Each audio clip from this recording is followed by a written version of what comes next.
everyone, welcome back to the channel. Ninjago and Star Wars are two totally different things. One is about Lego Ninja and the other is about Space Warriors. But believe it or not, there are actually many similarities and connections between the two.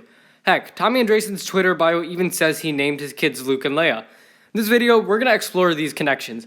I'll also talk about which characters in Star Wars represent which Ninjago characters in my opinion, and vice versa. In my opinion, the biggest similarity between the two is that Lord Garmanon is a lot like Darth Vader. These guys both wear black and some helmet of some sort, and an eventful incident led to their current appearance. Garmanon got struck by lightning during the brothers versus brothers duel, while Vader got burnt to a crisp. Garmanon also has his own version of the Force Choke, which he uses on Harumi in Season 9. They're also both fallen heroes, former good guys who were corrupted in a way and spiraled into a life of evil. They also both turn good, although Vader dies immediately after. Now, the biggest thing is their relationship with their sons. Both have protagonist sons who try to save their fathers. They both have children before turning evil and are forced to fight them numerous times. However, their sons both win and manage to turn them back to the light side. So expanding on that and leading right into our next character, Lloyd is Luke, and you can also interpret him as Rey in the sequel trilogy. Both are basically the main characters of their original stories and play a role in the Chosen One prophecies. And yeah, both series also have their own version of a Chosen One prophecy. While Lloyd is the Chosen One himself, Luke helps the Chosen One defeat the Sith. They are very powerful and, as explained in the last segment, turn their fathers to the light side.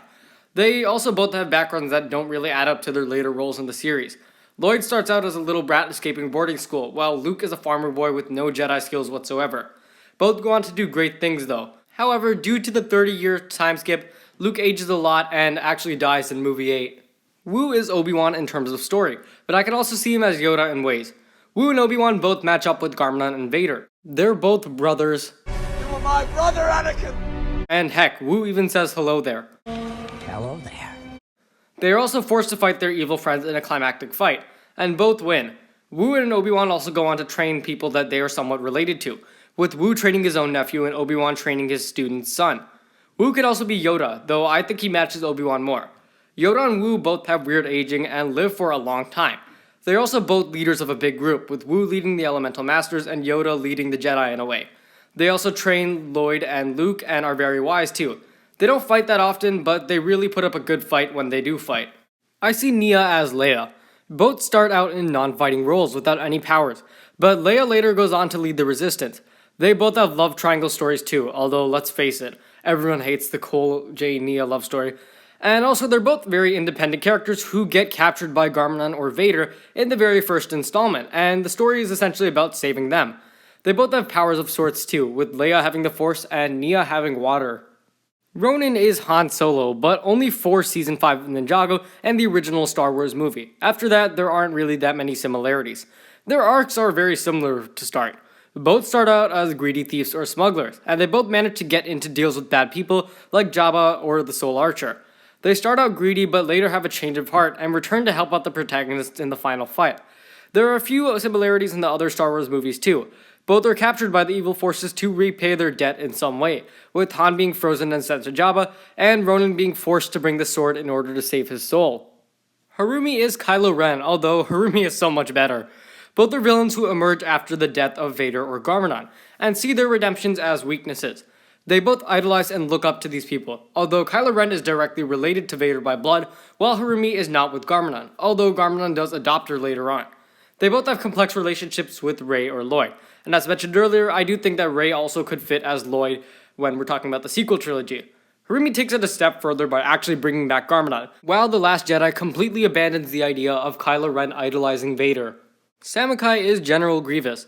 They're both the first important four-armed villains to appear in their series.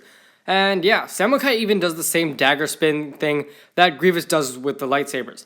In my opinion, they both have really embarrassing deaths too, with Samukai being killed by accidentally holding all four weapons, and Grievous pretty much being shot to death.